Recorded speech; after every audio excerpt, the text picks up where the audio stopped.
ಖರೀ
ಕೊಟ್ಟಿಗೆ ನೋಡಿ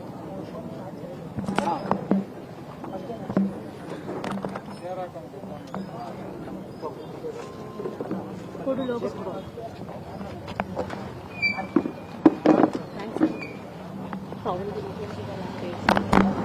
ನನಗೆ ಹೇಳ್ತೀನಿ ಸರ್ ಲೋಗೋ ಇದರಲ್ಲೇ ಏನು ಹೇಳಬೇಕು ಗೊತ್ತಾಗ್ತಾ ಇಲ್ಲ.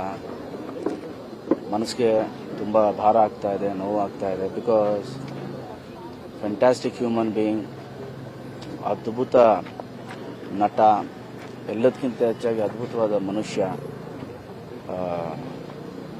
ನಾನು ದಿಲೀಪ್ ನಮ್ಮದೊಂದು ಚಿಕ್ಕ ತಂಡ 2000 ಕಾಲೇಜ್ ಆಗಿದ ತಕ್ಷಣ ಜೊತೆಲಿ ಬಂದವರು.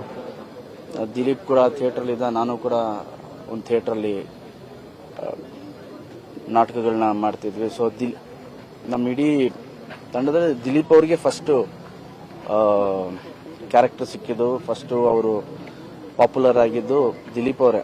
ವಂಡರ್ಫುಲ್ ಡ್ಯಾನ್ಸರ್, ನಮಗೆಲ್ಲ ಖುಷಿ. ನಾನು, ಕಿಟ್ಟಿ, ವಿಜಿ, ಪ್ರೀತಿಗಾಗಿ ಅಂತ ಒಂದು ಸೀರಿಯಲ್ ಬರ್ತಾ ಇತ್ತು. ಅದರಲ್ಲಿ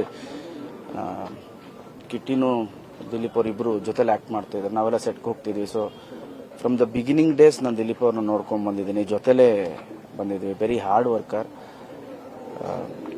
ಇನ್ನು ಚಿಕ್ಕ ವಯಸ್ಸು, 48 ಇಯರ್ಸ್, 48 ವರ್ಷಕ್ಕೆ ನಮ್ಮೆಲ್ರಿಗೂ ಶಾಕ್ ಆಗಿದೆ. ನನಗೆ ಬೆಳಗ್ಗೆ ಕೇಳಿದ ತಕ್ಷಣ ಇದು ನಿಜಾನ ಸುಳ್ಳ ಶಾಕ್ ಆಯಿತು ನನಗೆ.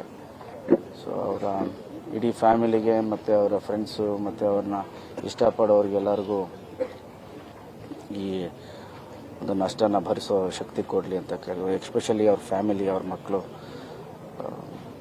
ಸ್ಟ್ರಾಂಗ್ ಆಗಿರಲಿ ಅಂತ ಹೇಳೋಕ್ಕೆ ಇಷ್ಟಪಡ್ತೀನಿ. ಇದಕ್ಕಿಂತ ಜಾಸ್ತಿ ಏನು ಹೇಳೋಕ್ಕಾಗಲ್ಲ. ಜೊತೇಲಿ ಬಂದವರು ನಾವೆಲ್ಲ ಸಡನ್ನಾಗಿ ಹಿಂಗಾದಾಗನೋ ಏನು ಹೇಳಬೇಕು ಗೊತ್ತಾಗಲ್ಲ. ಜೊತೆಲಿ ನಮಗೆ ಒಂದು ಶಾಕಲ್ಲಿ ಇರುತ್ತೆ. ಅಷ್ಟೇ, ಅವ್ರ ಆತ್ಮಕ್ಕೆ ಶಾಂತಿ ಸಿಗಲಿ. ರೀಸೆಂಟಾಗಿ ಯಾವ್ದಾದ್ರು ಭೇಟಿ ಆಗಿದ್ರೆ ನಾನು ಭೇಟಿ ಆದಾಗೆಲ್ಲ ಸೀನಿಯರ್ ಅಂತ ಹೇಳ್ತಿರ್ತೀನಿ.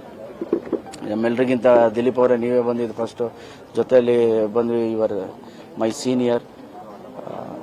ಅವಾಗ ತುಂಬ ಬ್ಯುಸಿ, ಮೆಗಾ ಸೀರಿಯಲ್ ಅವಾಗ ತಾನೇ ಸ್ಟಾರ್ಟ್ ಆಗಿದ್ದು ಟೈಮು ಚಾನಲ್ಸ್ಗಳಲ್ಲಿ. ಅವಾಗ ಯಾವ ಕಡೆ ಹೋದರೂ ಕೂಡ ಎಲ್ಲರೂ ದಿಲೀಪ್ ಅವ್ರ ಮೇನ್ ಲೀಡು ಅಂತ ಹೇಳೋದು. He was so busy and so happy soul. ಅವಾಗಲೂ ಕೂಡ I was very happy man.